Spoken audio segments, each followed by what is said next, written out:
Hi, I'm Allison, and this is a reflection about sensory sensitivity and my personal experience advocating for myself as a person who navigates sensory sensitivity. I wanted to share something that happened today.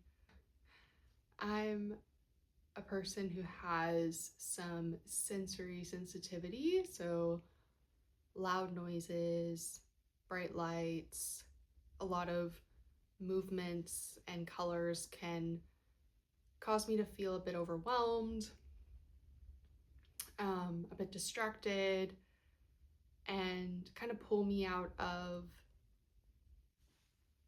the ability to connect with the people I'm around.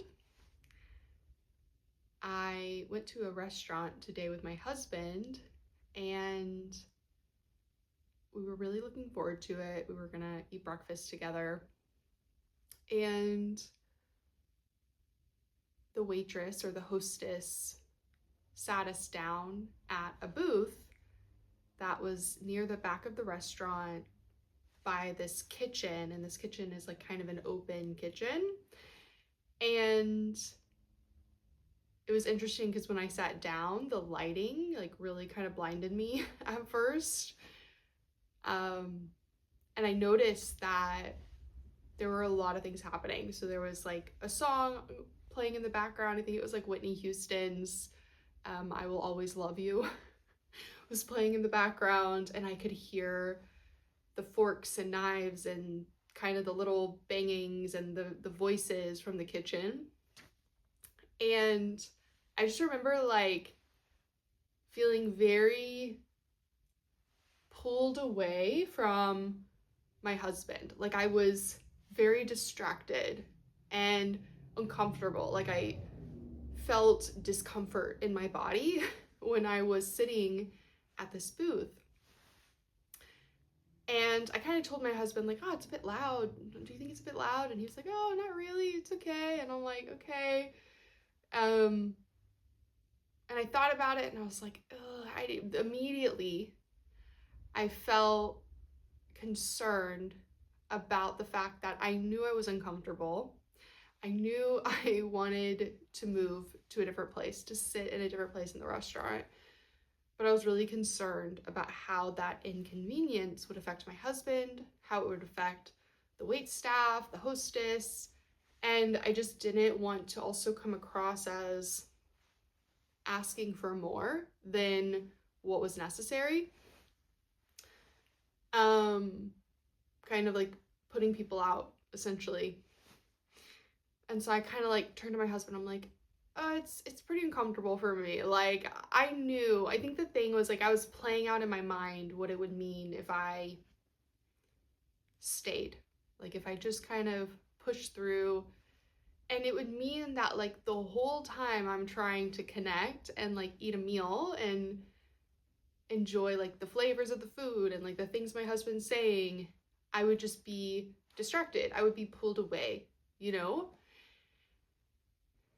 And so I was like, hey, is it okay if I ask if we move? And he was kind of like, sure. Like he was fine with it. He was like, yeah, if you want to ask, we can ask.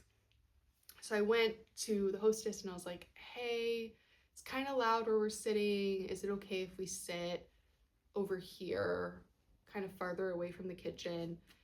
And I could tell, like based on the hostess's face, that what I was asking maybe was a little maybe a little annoying to her.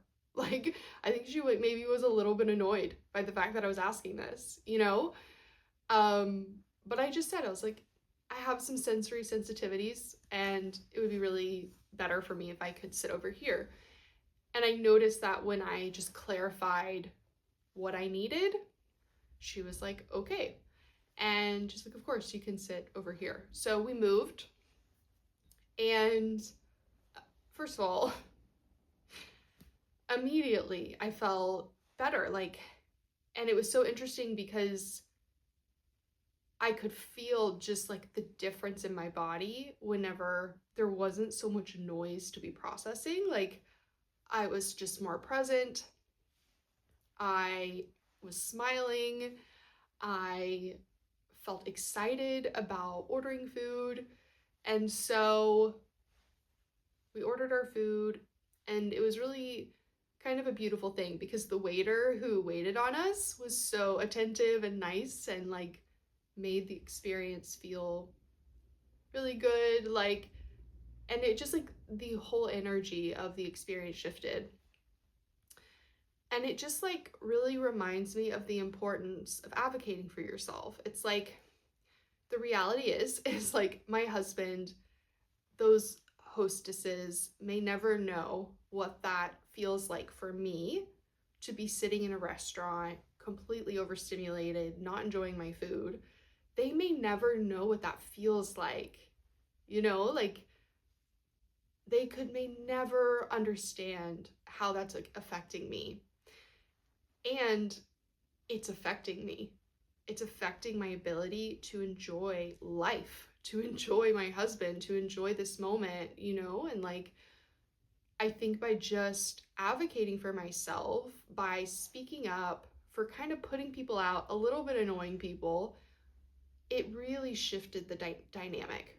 And I think that, yeah, self-advocacy is just so essential, I think, in this life. And people can't read our minds, and like people are not responsible for our experience of this life. And so that attunement to ourself, that speaking up, that speaking out, really in a way is like the difference between enjoying a moment and just kind of getting through a moment. So yeah, I just wanted to share about someone who navigates sensory sensitivities, how in just a tiny moment, me advocating for myself really shifted how I felt. And I'm so grateful to myself that I was willing to put other people out a little bit to make a difference for my experience. And yeah, it's that, am I able to tolerate the distress of inconveniencing others? Because it's really me that's having to tolerate that distress, because it's uncomfortable. It's uncomfortable to ask for what I need, you know? But I think that I'm so proud of myself for doing it. You know, I'm so proud of myself for asking for what I need. And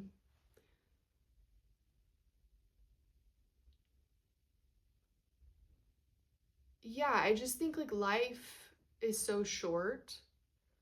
And I think at the end of the day, the things that give me so much satisfaction are moments that are enjoyable, like my sensory experience that just feels good, you know, like, and like I deserve to feel good, you know? And so, yeah, it just really clicks to me that in order for me to enjoy my life, I have to advocate for my sensory needs, you know? And even whenever it puts others out, it's worth it because I am so much more present, I'm so much more engaged, and they get to enjoy what it feels like to be next to me. You know, like the energy I bring into the room is so much better. My attention is so much better. My care and my presence is so much better whenever my needs are met. Yeah, that's what I wanted to share.